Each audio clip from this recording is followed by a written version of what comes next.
Darkcast Network. Welcome to the dark side of podcasts. You can listen to your friends, you can listen to your mama, but the one thing you definitely should be listening to is your body, because your body will never lie to you.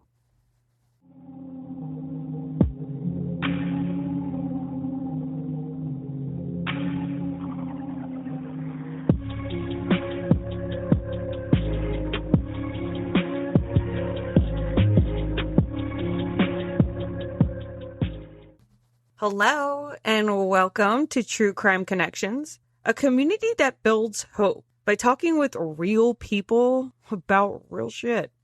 I'm Tiffany, your host, and this week we are talking with Dee Hurley.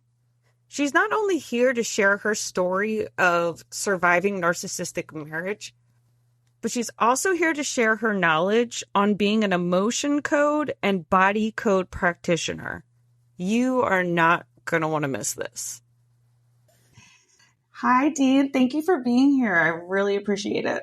Hi, thank you for having me here. Of course.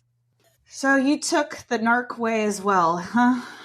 Oh, yeah, I guess that's a rite of passage somewhere, huh? It feels that way.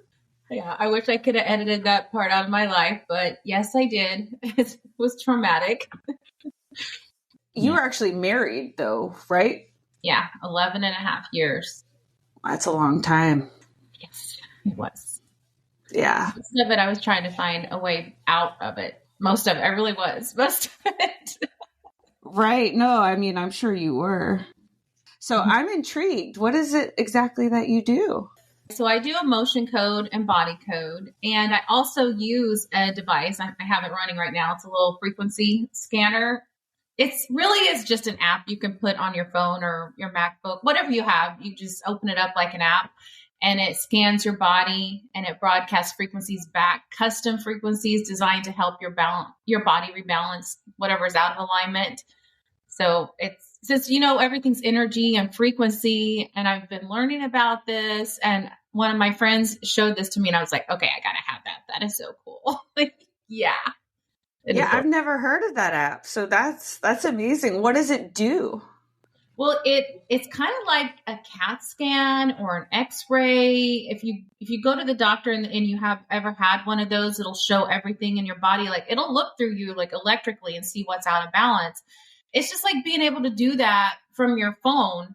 It's the same thing as that kind of, but you're not going in and having to have it done because it's like the radio waves bounce off your body. And it can tell which organs and cells or whatever is vibrating at the right frequency and which ones are kind of low frequency. So that's how it knows that something's not working at the optimal level. And then it gives you the frequency that it needs to direct back into that area of the body so that it'll align right. And it's magic. It's crazy. No shit. That's freaking cool. People are shocked when they look at it. They're like, I've heard so many things. Like I was just at the doctor and they told me there was something there. How did it know that? Like I wasn't even at your house. And I'm like, it's energy. Everything's connected and we're all connected. And it's kind of like making a phone call. You don't see the energy waves going through. You don't see that connection, but it's just happening through the airwaves. It's being broadcast. So it knows which number to dial. And it's kind of the same thing. Once you make a profile, your body has an energy frequency that makes up who you are. So it can find your frequency, your personal frequency, and go, okay, this is what needs to be corrected to make this function better. Yeah, it's wild technology. It's been around for a while, but we're just now finding out about this, like so many other things. For sure. I mean, in the last, I want to say, 10 years, like mental health and abuse and everything has really started to come to the front. And it's important. We're finally having important conversations. Yeah. And now we can do that. Isn't that amazing? Okay, so my oldest daughter's 21. I went through a divorce with her too. So this was not my first rodeo. And this was in Colorado Springs. I was young, had my first baby. I was a year old. She was a year old when I divorced. And I remember going to court and I had secretly left because I was afraid my ex at that time was going to kill me. I really was. he almost did. I still have damage from my neck from him choking me, and it still shows up in x-rays all these years later. But I had snuck out when it got my daughter and moved back home to some family where I felt safe. And I was ordered to go back to court, to follow up for the divorce. And the judge reprimanded me, and I got in so much trouble for leaving. He was like, you can't do that. You should have stayed here. And he said, since you moved to another state with your baby and you fled, you're going to have to be the one who does all the communicating and the transporting of the child. And I had to drive back and forth in the snow with a baby who was breastfeeding to make sure she had frequent continuing visits with this person that I was scared to death of. And I was just shocked when I showed him all the evidence and the things he had done and why I was afraid of him. His own family was afraid of him. And the judge just laughed it off and said, I don't want to hear about it. He's in the Air Force. He's in the military. He must be a good guy. I'm like, are you kidding me right here? Seriously? And I had nobody to talk to back then. I thought, is this like normal? Does this happen to everybody, or was this just me?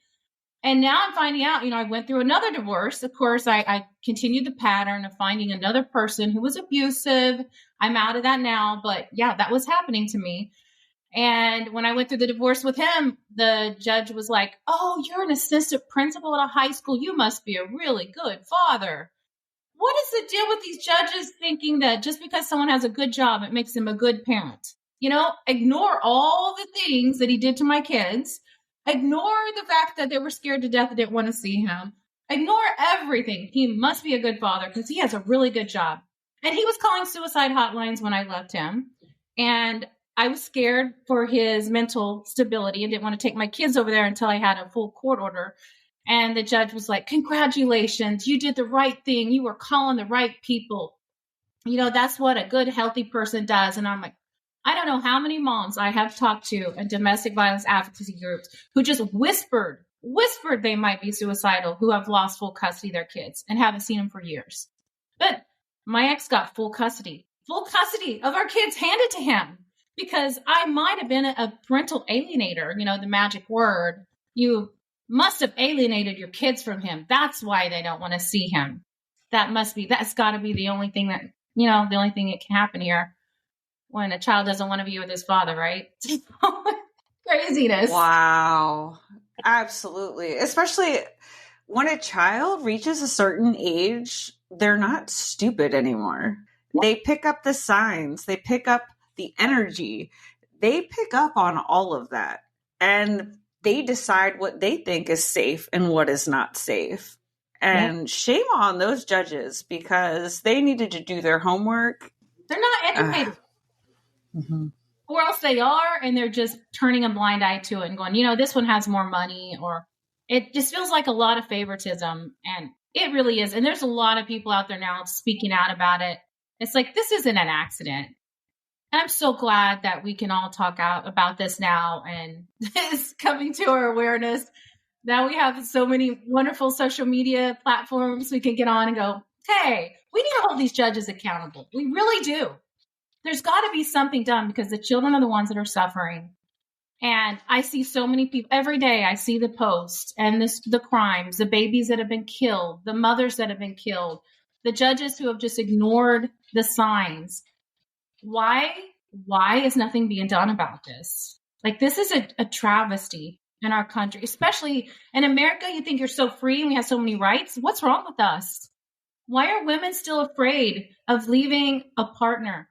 Why are we still living in fear of how am I going to get away? And if I do, I'm just going to be ordered to continue in contact with that person. It's scary. Oh, it's very scary because obviously the law's not on your side. Not always. I mean, there's so many times people beg the judges not to do something and then they do it. And then just for days later, it usually backfires in their face, but nothing gets done about it. Or they might all of a sudden just decide that they're going to resign. Like, right. They can do that. They have people watching out for them. I think that's really what's going on. So frustrating. It's like, no, they don't resign. Like, throw their ass in there for a little bit. See how well they do. Yes. That would be nice. Yeah. The people who go through this system, they wind up having PTSD from the dang system that they thought was supposed to protect them. It's supposed to be set up to protect us, but really, honestly, it is just the opposite. It is set up to protect the criminals. The criminals have more rights in our court system than the innocent. And we have so much further to go to prove that there was damage done. You know, and they just automatically want to say it's a lie or something. It's over like 95% or something. It's a great number when they've actually looked into it, of the people who have said there was domestic violence who were really telling the truth. And they just ignore those facts. Well, unfortunately, it's the women who lie that end up painting all of us as liars. And anyone who is listening today, and you have pulled one of those stunts, you need to realize how important it is and that you're changing other people's lives for the worse because they don't want to believe because you lied about something like that. It's not something you can take lightly. It's not something you do. Yeah. You know, you should never, ever, ever, ever, ever lie on a person that did something that they didn't do. Right. So unfortunately, there are people out there like that. Yeah. So I understand, but I do feel like in certain cases, you should definitely be found guilty until proven innocent. Yeah, that would be nice because these are children's lives, you know, in these certain circumstances. It's the children that are going to have to suffer if they're wrong. And it's not right to put so much of that on them, you know. Exactly. You got to give children a voice too. Yeah. Yeah, my kids were afraid, and like the first court mediator was like, they need to be with their mom. This one was hurt by his dad. The dad had threatened to kill him, threatened to bash his skull in. He was scared of his dad, and he wanted to give full custody to me. And at the time, you know, my ex was sending me love letters, trying to get me to come back, love bombing me, saying what a great mom I was. Please come back. And I was just done. I had left several times before, and this time I was like, it's for good. I'm not going back. I don't believe you anymore. I don't trust you anymore. You know, and after he hurt my son, it was like the last straw. And I was like, I'm done. So this was retaliation. He saw that I was going to leave and have the kids. So what he did was hire a big attorney. And then he said that I was the one that was abusive. I was the bad person. And he wanted our kids back. I was alienating the kids. You know, this is his story now. And I'm like, it's just complete retaliation. And the judges don't see that. They just wanted to hear his story. And then from then on, it was like everything he said was the truth. And everything I said was just made up, fabricated stuff.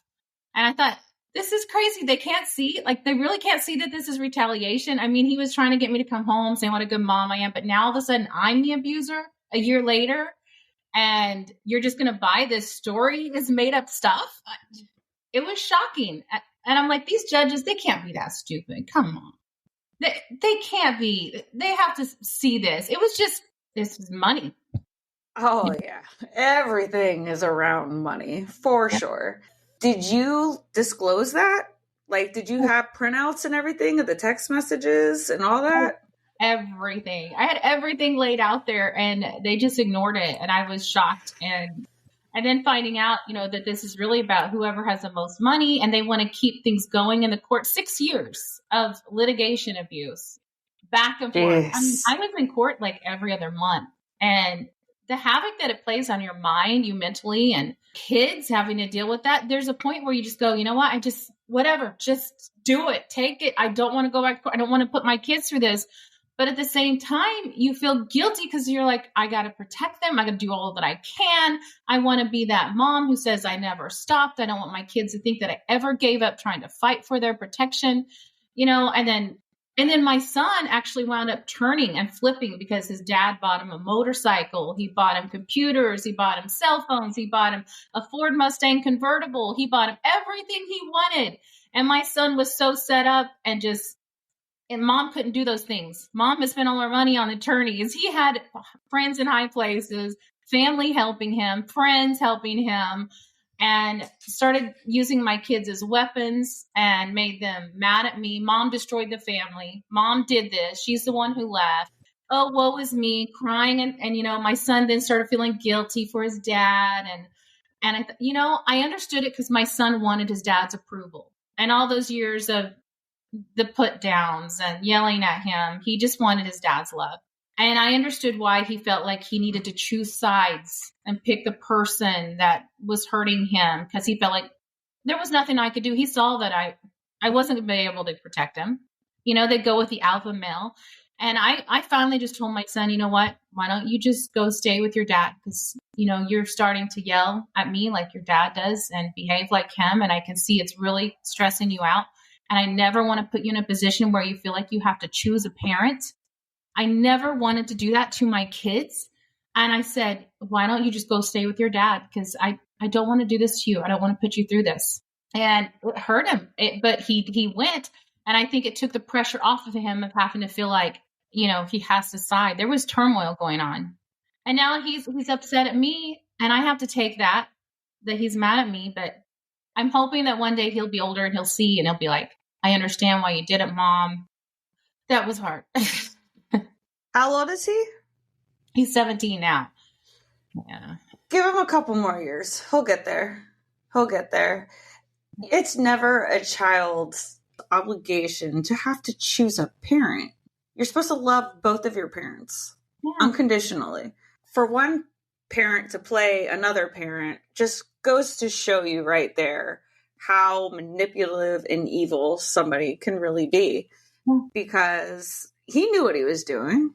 Oh, he totally did. The stupid little mind games and manipulation. And I figured, as an administrator at a high school, they kind of train you to know how to talk to kids, talk them into doing things they don't want to do. He knew exactly how to manipulate his mind. And oh my gosh. And then it's starting to happen with my daughter. She's 11 and I'm seeing already little things. The comments throughout the years that I've heard is Mom is dumb. Mom is stupid. Mom didn't have a college degree like me, so you can't listen to her. And those were the things that were repeated by my son. And you can't fight that. And I just thought, kids look at their parents and it kind of determines on how they feel about themselves because they see themselves in their parents.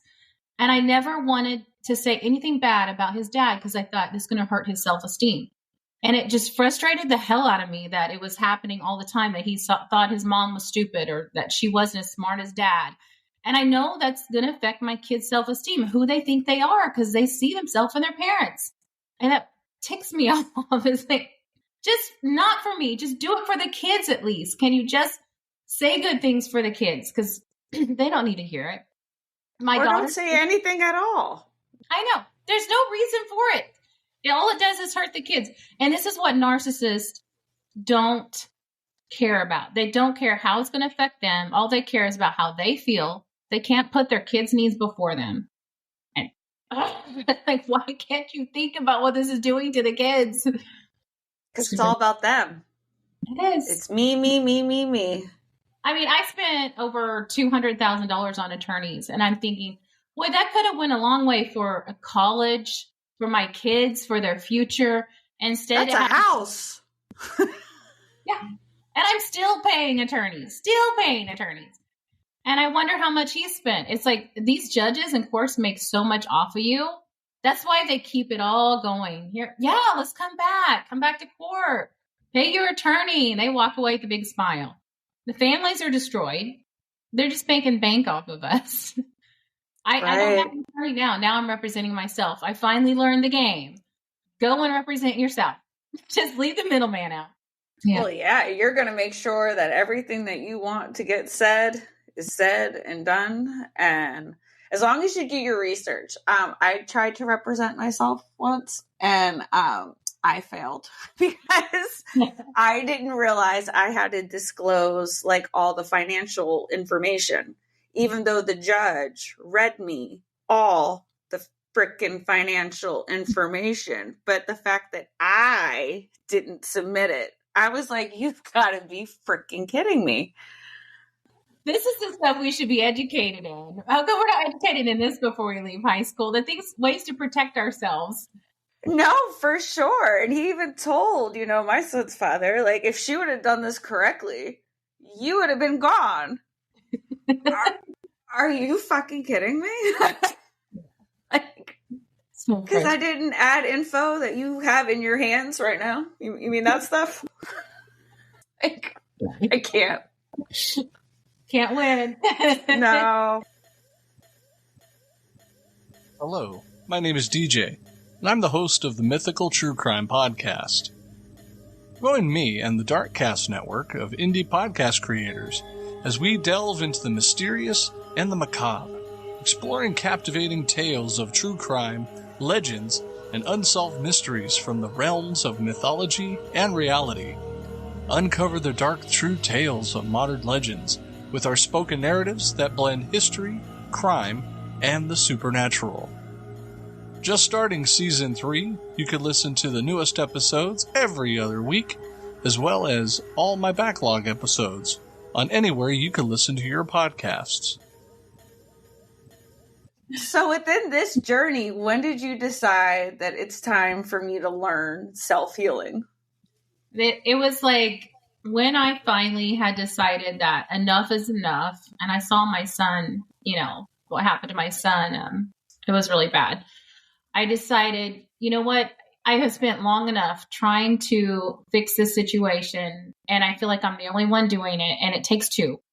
And you can't make somebody else happy. Why did it take me so long to figure that out? You cannot make somebody else happy if they do not want to be happy. You're going to waste your time. And a good friend of mine sent me a book called The Emotion Code. And she also sent me a book called Divorcing a Narcissist, or How to Divorce a Narcissist, something like that, by Tina Swithin. That's when I knew that I was dealing with a narcissist. I read the book and I'm like, holy crap, she knows who I'm living with. Is she looking at my home? Like, it's storing my mind. So I finally had a label for it, and it felt good just having a label for something because they have a playbook. It was like everything she said is exactly what he did. Like right after I left, he contacts all my friends and family behind my back, tries to turn them to his side. They already knew, that everything was in there. I couldn't believe it. But I read The Emotion Code, and that's life-changing. You've got to get that book if you haven't read it. That changed my life. Oh, I've never even heard of it. So good. Dr. Bradley Nelson. He was a chiropractor, and he discovered that you can muscle test the body to find trapped emotions. So like you can muscle test with kinesiology. You know how they hold their hand up and you push down and you get a yes answer or no answer? Because if the body, it feels true and it resonates as a truth to this person, the body is stronger, and you can push on them and they'll resist, and they'll keep their strength. But if you say something that's a lie, like, hey, my name is Bob, and you push down on their arm, it's just going to fall because it's not a truth to the person. So the body can't lie. It holds to that. So he found out through kinesiology that you can actually ask the body, the subconscious, if you have a trapped emotion. And you can identify, when did you get this trapped emotion? Did you get it at age 20? Did you get it before? Then you identify where the trapped emotion is, and then you ask the subconscious, are you ready to release this emotion now? And when you get a yes answer, you let it go. You let it go. And you can have layers and layers and layers of trapped emotions that have caused, throughout your life, the traumas that you've went through have stuck in your body. And he says, it's okay to have those emotions. It's fine. You have to go through them. You have to go through the anger. You have to go through, the guilt, the shame, whatever it is you had to experience, you did, but you have to process it correctly so it leaves the body. Where we mess up is when we hold on to that stuff too long and it starts causing damage to the body, like the cancer. Like grief is usually found in the lungs. All these emotions get trapped somewhere in the body, and people hold on to them. But once you release them, the body can start healing and letting go, because it's a low vibration energy. Every single emotion is an energy, and the lower vibration emotions vibrate, like pain and guilt. Shame is the lowest one on the scale. So if a person has a lot of shame in their body, they're going to be, they're going to have a lot of physical ailments going on too. It just goes with the course. And I don't know how many times I heard my doctor say, stress is the number one killer. You need to get out of whatever environment you're in, because I had everything. I really was. I was falling apart and I didn't know why. And it was the stress. I had neuropathy. I had IBS. I had acid reflux constantly, was taking medication for ulcers, awful, debilitating ulcers. I was in the emergency room a couple times with it. I can't even tell you, the list goes on. I was up all night. I couldn't sleep. I had so many things going on. I thought I was falling apart, and I was young. I was going through all this, and it was the stress of the environment I was in. When I got out and I started doing the emotion code work on myself and filed for divorce, everything turned around. My whole life changed. I was like, whoa, I feel good. And then I started noticing, okay, my neuropathy is gone. I haven't been taking my medicine. My ulcers are gone. Everything started clearing up and healing in my body. I wasn't taking medication anymore. The stress left. I could sleep through the night peacefully. It was, everything changed. What's changed. that like? It's a whole different level. I gotta get this book. It's cool. And now he has one called the Body Code. And I got certified in both of those because I said, this is stuff I got to share with everybody. Everybody around me was like, something is different about you. What did you do? So I started telling them, and then they wanted me to work on them. So I got certified to do emotion code and body code. And body code goes a little deeper. Like you can muscle test and find out, you can ask like, is your liver happy? Is your heart happy? Everything. And then you can get real nitty picky and start asking like, is there a certain vitamin you need to take to make your body happy? And you go through the list, and it's all in this app. And you go, so now I do sessions on people, and you can do it over Zoom or FaceTime, or they can come see you, but it doesn't matter. You can do a texting session as long as they give permission for you to muscle test them. You can do it anywhere in the world, and you can muscle test by proxy. That really was cool when I found this out. So you ask the person, do I have permission to ask questions of your subconscious by proxy? As long as the person says yes, you can muscle test on your own body for them. What? Yeah. And science has proved it too. It's not woo-woo. This is really, it is a fact. So he does this test. Whenever I was taking the classes, he does this test too. It's really cool. He did these demonstrations with like an audience, and he would have somebody stand up in the audience with her back like to the audience, and he would ask questions like, I want everybody in the audience to send good love and vibrations to this person, and she's not going to know it. But whenever I put my thumb up like this, I want you to send love and good vibrations to her and good thoughts. And he had her hold her hand out, and he would start muscle testing her. And when they were doing that, her hand was really strong. And then he said, when I put my hand down behind her back, she's not going to see this, send like hateful emotions or say, something bad, like bad energy towards her. And every time that he would put his finger down and try to push her arm, it would just fall right down. And she didn't know. She couldn't see what they were doing. Energy is real, and it doesn't matter where you are. You can be sending vibes to people, and they can really pick up from this stuff. People really do notice vibes, and they pick up vibes wherever you are. So I'm really careful about what I say, what I speak over people, because it's true. Words are powerful.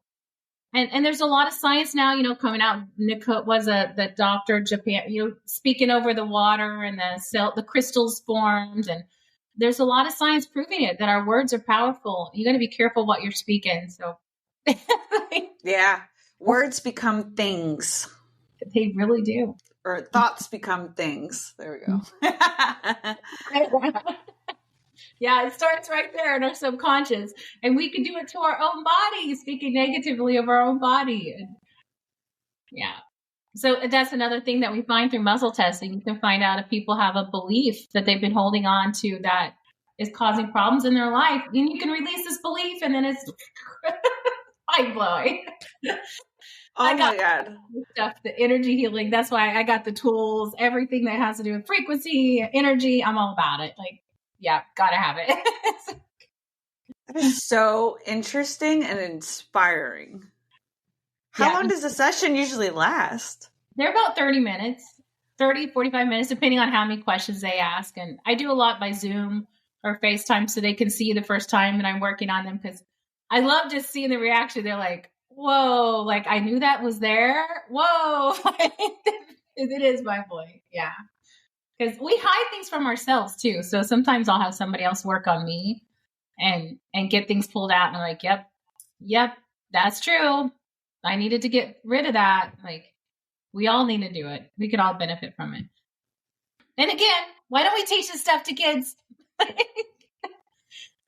For real. That's what I said. Like, I think, especially even like middle school would be a good time to start kind of introducing this kind of stuff to kids, because that's really when your bad influences start coming in and kids get meaner as they get older, so it's just, it could help with so many things. And if when they go home, they're going home to something that's horrible, hopefully it will help them relax or be able to overcome it. I don't know. That would be so nice. Yeah, other cultures have used this kind of stuff and have taught it to their children. And I'm like, why don't we teach this to emotional regulation, regulate your emotions with energy healing, and find your peace and your calm inside, and so you don't damage your body. There's so much healing that needs to be done in the world. Well, hurt people. So we need to heal the hurt. So we have less people out there wanting to shoot up schools and malls and concerts and, every place that we like to go. It's weird how there are some that go out there and they wind up getting hurt people that wind up getting worse, and they want to inflict that on someone else. And then there's others who go the opposite, who start having more empathy for others, and all they want to do is heal people and fix things. It's like, but you never know which way they're going to go. Right.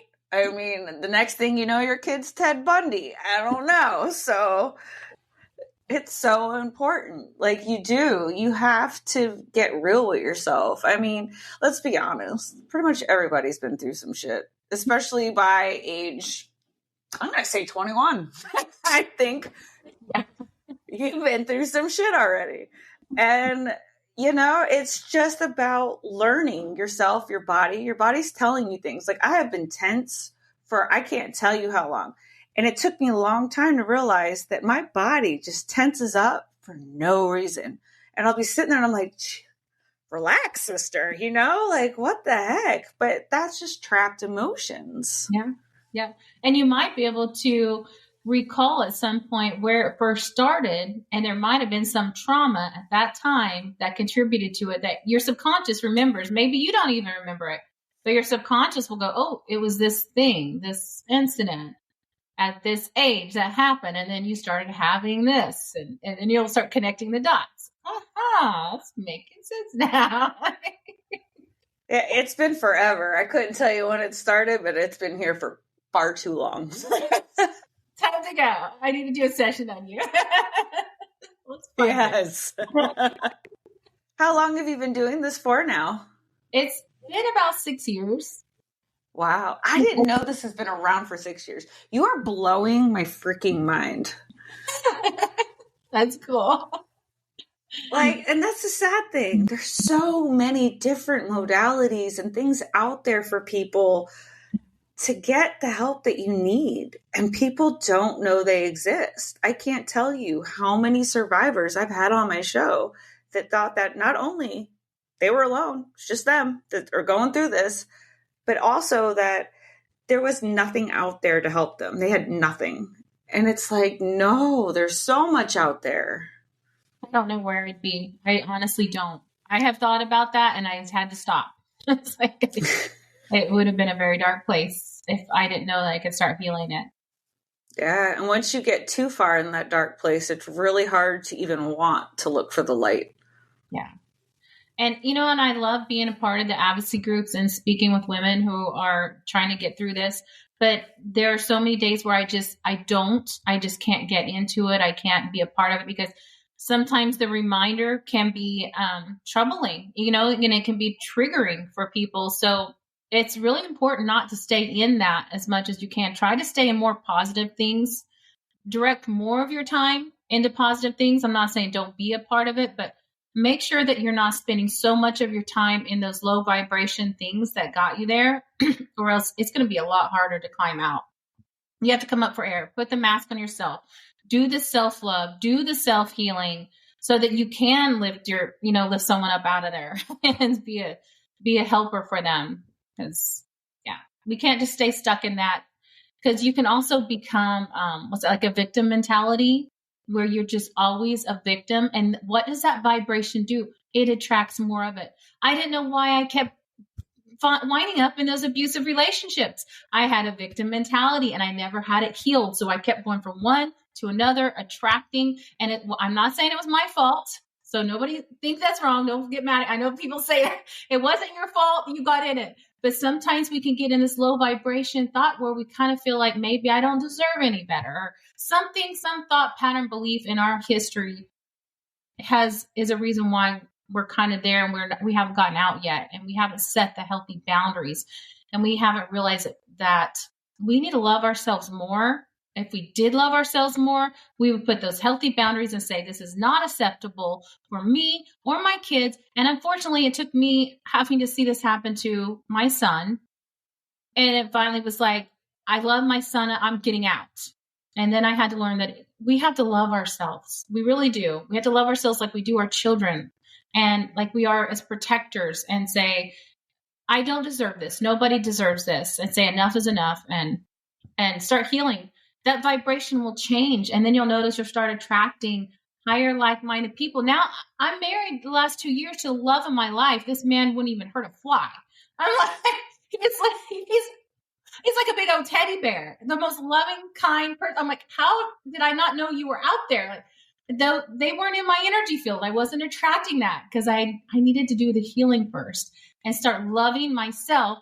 And then I attracted the man who loved me like and it all worked out. He's amazing and so supportive, and it shocks me. He brought me a cup of tea one time we were first dating, and I started crying. He's like, what is wrong, woman? I'm like, listen to this. He's like, I've never brought anybody tea and seen him cry before. I'm like, where did you come from? Silly little thing.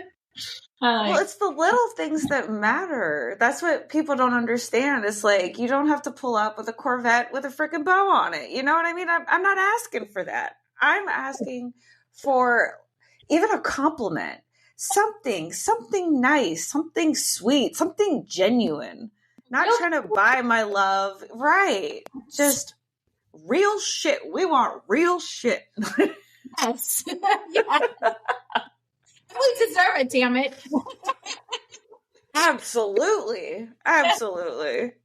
Hell yeah. But you're so right. Like, self-love has to come first, because if you don't love yourself, nobody else can love you. It's not going to happen. Not the way you want it to, at least. I mean, I know that has to come first. And we had it so backwards. And here I was raised, in a Christian home, Christian family with these biblical beliefs. And I remember, doesn't it say love others as yourself? As yourself? Doesn't it say as yourself? How come we forget this? Yeah. I mean, we also have, in the commandments, thou shalt not kill. People don't listen to that one either. Yeah. And you can kill them with your words and not even realize it. You're pulling them down. Absolutely. For sure.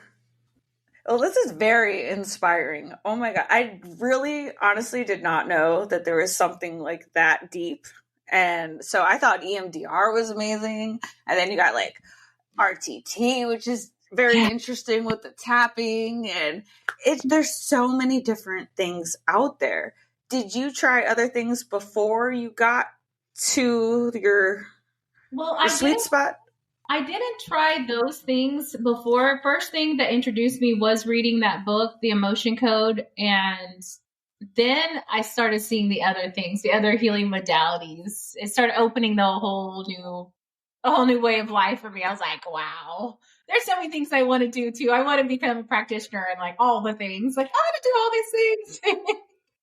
No, for sure. It would be really cool. I started a nonprofit called the Crime Connection. And what that is designed to do is match survivors with modalities that can help them heal. And the goal is, it's still like startup-ish. It just got it this year. So, but is to have at least their first session at no cost to them. Make sure it's something they like, something that fits, something they're willing to do. Put in the work, and then they can take on from there. But it's just so important for people to try. Just try. Yes. Reach out. And reach out to me too, and I'll be happy to show you everything about it and give you a free session. So if you're really in pain and you cannot afford it, do not let that block you from coming for a session, because I would be happy to help you out. I know what it's like.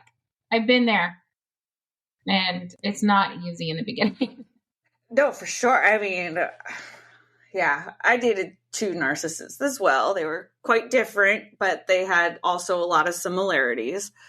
But if this stuff would have been around back then, I know. Lord, it's like... And you know what's weird is now, if I'm around somebody and I've learned about energy fields, I can feel it on their energy. If I'm around them, like my husband and I were around one of his friends.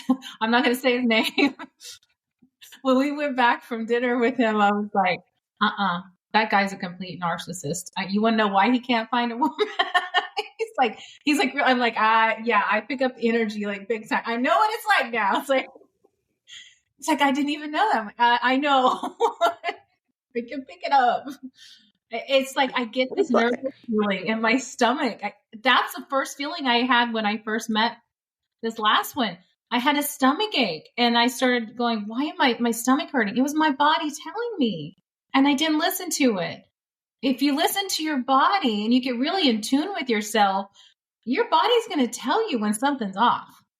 Oprah Winfrey did a show about that one time, and it was fascinating. She said, she had a crime expert on there who said that most women who have been attacked or raped, whatever, they had a gut instinct or a feeling that they ignored.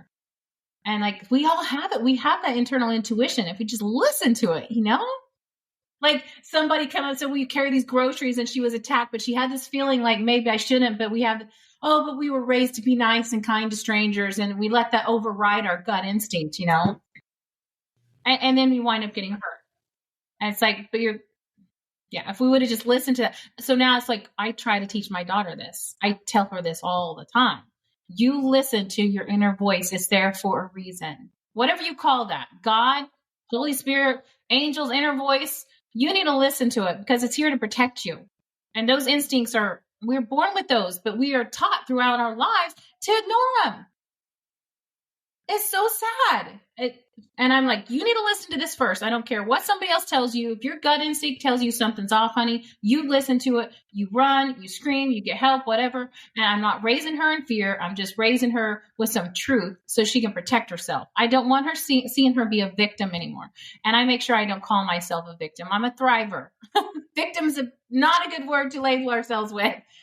No, I have never labeled myself as a victim. I just went from honestly not even knowing I was one to saying I was a survivor, because we also can't be so hard on ourselves, because when we rewind back to then, we didn't know these things like financial abuse. I didn't know that was a fucking thing. And then what did you know? Twice. Yeah. And I still didn't know while I was going through it until after, when it became a thing.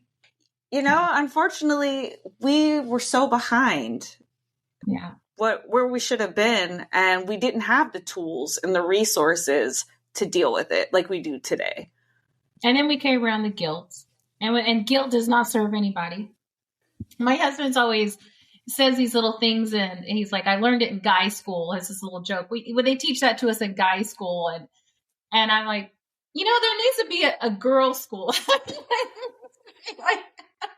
We need to be taught when we're kids, like the girls need to learn how to really watch out for the troublemakers and stuff like this. Like, need to come up right? With maybe there could be an after-school program. Come here, little ones. I have some stories to tell. Absolutely. No, I mean, that's so, and another big one that, I mean, I've said it on this podcast, I can't even tell you how many times, like, Disney lied to us all. Like, we all thought we were supposed to grow up in a freaking castle. I mean, you lose a shoe, you get it back, buy a prince, you know, you're in a coma, you're going to wake up when you get kissed, you know, like, these were the things we were ready for. And instead, it was like, I want to say more Aladdin, but shit, she was even a princess living in a castle. So true. We're lying too. Yes. We had these expectations growing up, but they weren't realistic. I think that's where a lot of girls kind of go wrong, because we are chasing what we think we're supposed to have. It's supposed to look like. Yeah. Exactly. And it can be different for everybody. It's teach our kids, listen to your inner voice, and the beauty they're looking for can be so different than what someone else's beauty is. And if they don't want to go to college, they don't want to do this, like, listen to your heart and follow that more. There'd be so much more peace in their lives. Agreed. And I was thinking of, like, when I was a kid on the playground, I don't remember how many times I heard, "Oh, that kid's just picking on you because he likes you." Yep. Have you ever seen He's Just Not That Into You? The movie? Yeah. The beginning of that movie blew my freaking mind, because it takes you down. I mean, you even have all nationalities, different countries, and we're all doing the same damn thing. Well, maybe he lost his phone. I don't know why he didn't call you. Maybe it got wet and, he had to put it in some rice for a week. You don't know. Like, Excuses. Yes. Now it's all good. Exactly. It's like, well, maybe he just doesn't like you. Oh no. Maybe he's doing you a favor. So it's like, but we're so determined to, like, find out why. And, like, does it really matter? And now we can laugh about it, but this stuff is like, it wrecks lives. It's like, dang. Absolutely. And I think it's important, though, to laugh about it now, because, we're past it, and we can look at it and be like, "Oh, you dum-dum." What are you thinking? But we've gotten to a point where we can. And I think that's important. It's growth right there. It's true. I heard I listen to podcasts all the time with people who try to share healing techniques. And I remember one of them saying that sometimes you can go back to a trauma in your life and you can laugh about it. And what it does, he said, it changes the chemicals around that area and that trauma in your body. It kind of sends those healing chemicals to it. So now when you think about that event, it's not as traumatizing to your body and your system anymore, because now you've kind of let that go and let it heal with the healing chemicals of laughter and love. And it's like, wow, that's pretty deep. When we can get to that place. Yeah, I get that, because it's releasing a completely different endorphin than the fear is. And, when you shut down, now we're like, listen to what I did. And, being able to sit and joke, I feel like it flushes it. Yeah. Yeah. We're being authentic with ourselves and exactly ourselves. Yeah. We're all going to make mistakes. We're all going to do dumb shit. Yep. That's what we do. That's what life's about. We're here to learn some lessons, I think, and we can make a better decision the next time it comes up. Yes. I had the test come along after my divorce. I was like, am I going to fall for that again? No. I've already done it enough. I'm not doing this again. Right. But how cautious were you with your now new husband? You probably watched him from the corner of your eye like a hawk. Yeah, he had some tests to pass. It's like, I was like, okay, I'm not going to compare you to anybody, but I have some questions you ask before we move forward. He's like, I kind of knew this was coming. I was like, there's nothing wrong with that. Nothing wrong with that. We were so completely honest with each other. And I've never met anybody so authentic. Like he says things that I'm like, sometimes, you didn't have to tell me that much. You could have kept that. He does not lie. It's so weird. I've never met a man who does not lie. He does not lie. It's like, okay. Seriously, you didn't have to tell me that. That's good though. That's special. Yeah, at least I know for sure I can trust him. I could totally trust him. It's like, that's so different too. So much the opposite of what I've ever dealt with. Like, wow. It's kind of wild being with somebody that you feel like is on your side all the time. You're a real partner and supportive of what you do. And you're out with him with other people and he's sitting here chatting you up and talking you up to people instead of talking down about you. I'm like, whoa, what have you been all my life? Right. Or getting mad that you're talking to other people and ignoring them. Or, I mean. Yep. Yep. He's like, go be yourself. Do your thing. I want you to shine. Maybe wear this dress and heels if you want. Just get all sparkly, whatever. You know? He's totally completely fine with all of it. I'm like, this is so weird. It's uncomfortable at first, isn't it? Because you're like waiting for something like, no, this doesn't sit right with me. It's so sad, but when you haven't had that, of course, your spidey senses are going to be like, come on. Because, I mean, let's be honest, they all start amazing. Yeah. It's when you get into it, I like to say, once you're in for about 2 to 3 months is when their representative goes away. Yeah. Because when you meet them, they are trying to figure out exactly what you want so they can be that person. And then a few months in, they're like, you know what? I don't have to play anymore. And then the real them slowly starts to come out. So true. So true. And we get used to seeing those games that it's really hard when somebody authentic comes along and they're like, and he was like, gosh, that's so true about the nice guys finish last. And I'm like, I don't know why. We were just mesmerized by the Beauty and the Beast thing and the princess thing. When they come on with all the charms, we fell for it. I'm sorry. Like, I don't know what to say. They made it look so good. And then it all fell apart. Oh, yeah. By chapter 2, things were not the same. I mean, these are growing pains. That's what is called life. You got to go through it. You got to feel it. You want to heal it. And it's so important that you do, though. Do you have a website people can go to if they're interested in connecting? Yeah, lighthouseenergyhealing.com. I don't know. I've always loved lighthouses. I know it's weird, but I love lighthouses. Since I was a little girl, like the whole thing about shining the light in the dark, you know. Yeah. No, I love that. Thank you. Thank you. Yeah, lighthouses are very important. They show the way. Yeah. And they're the brightest thing in the sky. Yeah. I like that. I do too. What is the name of that app? I have to have that. It's on my website too. They could go there. It's the company is by Solex. And if you want to check out the app, you can go to my website and check it out and download it there. It does have a subscription fee and you can get, and also I get referrals, you know, so if you get the app, then I get like a percentage of whatever you pay for your subscription. So that's kind of cool too. It helps my business.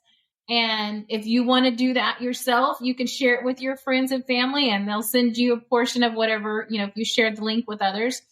But what I do is I have a team of people that I work with. So if they get involved and download the app, they can also come into like our Facebook groups and we tell them more about it, how they can use it for themselves, their pets, and how to do the scans. Because there's like a little learning curve.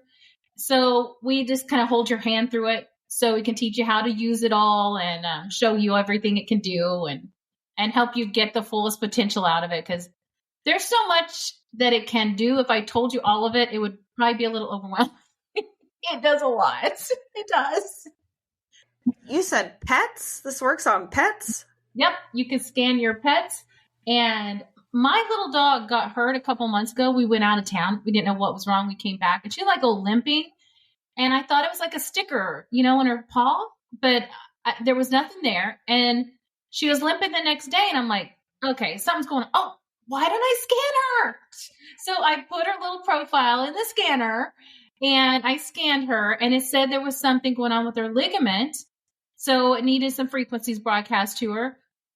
And still in my mind, I'm like, I got to take her to the vet, So I took her to the vet, and I think it was like $300 later, they told me the same thing. It was her ligament. So he gave me some medicine to give her and all this stuff. And he's like, if she's not better in a week, we might have to do surgery. He's like, just give her this full dose, 7 days, and the inflammation will probably start going down. But if not, you might have to bring her back. It didn't sound very hopeful. I was like, dang it. So I took her home, and I had given her like a little bit of the Tylenol stuff they gave us, and started running frequencies to her. And she was in her little kennel with her baby. She has a little baby girl too. And they were sleeping together. The next morning I opened the kennel up, and they just come bouncing out. She wasn't limping anything. It was completely gone. Like, whoa. Like, I just had broadcast frequencies to her all night long for pain and her ligament support and inflammation. And she came out and was just like a new dog. I'm like, okay. So there's some really cool stories. There was one guy that works with a company, had adopted a dog that had been abused. And one of his eyes needed to be replaced, or had lost sight in it.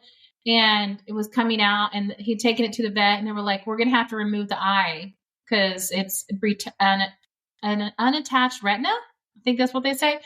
And he said, okay. So they set up the surgery. He went home with the dog. He said, I'm going to try something. He started sending frequencies to the dog for eyes and eye health and inflammation and stuff.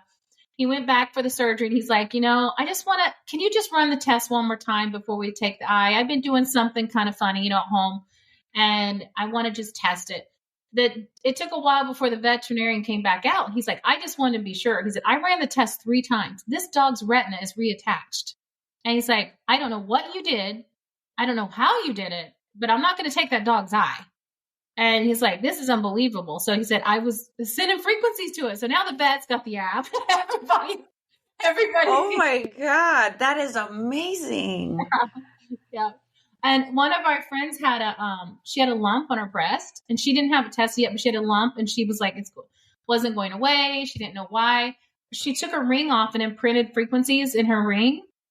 This is before she got the app. Somebody was showing it to her and said, just put your ring on here, and I'm going to imprint frequencies for like cysts, for tumors, for cancer, whatever. He just put all these frequencies in the ring. She was wearing it, and 2 days later, she noticed the lump was gone just by wearing the ring that had the frequencies imprinted into it. Because, frequencies can be picked up anywhere and in things. So just having that frequency in a ring all the time was fixing whatever was going on. So yeah, there's so many stories like that. If you get in a group, though, you'll see all the stories of people with their stories of what's happened. And abundance is a frequency. So you can run abundance frequencies to yourself too. We have amazing testimonies about that. Yeah, it's cool. There's so much. Yeah, I know where I'm going after we're done. For real. I like abundance. I do too. I receive it. Always receiving. I accept. Yes. Was there anything else that you wanted to add? If anybody's in a dark place and there needs some healing or dealing with PTSD, I have completely healed myself from PTSD using energy and frequency healing, and I'm very happy to help if anybody needs some help in that area. Please let me know. You should not stay in a place like that. You have to know there's help out there. Absolutely. I'll make sure I also put your links in the show notes. So thank you. I appreciate that. Yeah, no problem. We're all in this together. This is what it's about. Healing and helping others heal. It's the only way we're going to make this world somewhat of a better place. The more people we can get on board with just fixing themselves. And it's okay to admit you need fixing. It's okay. Absolutely. I had to do a lot of fixing and correcting my course. Yeah.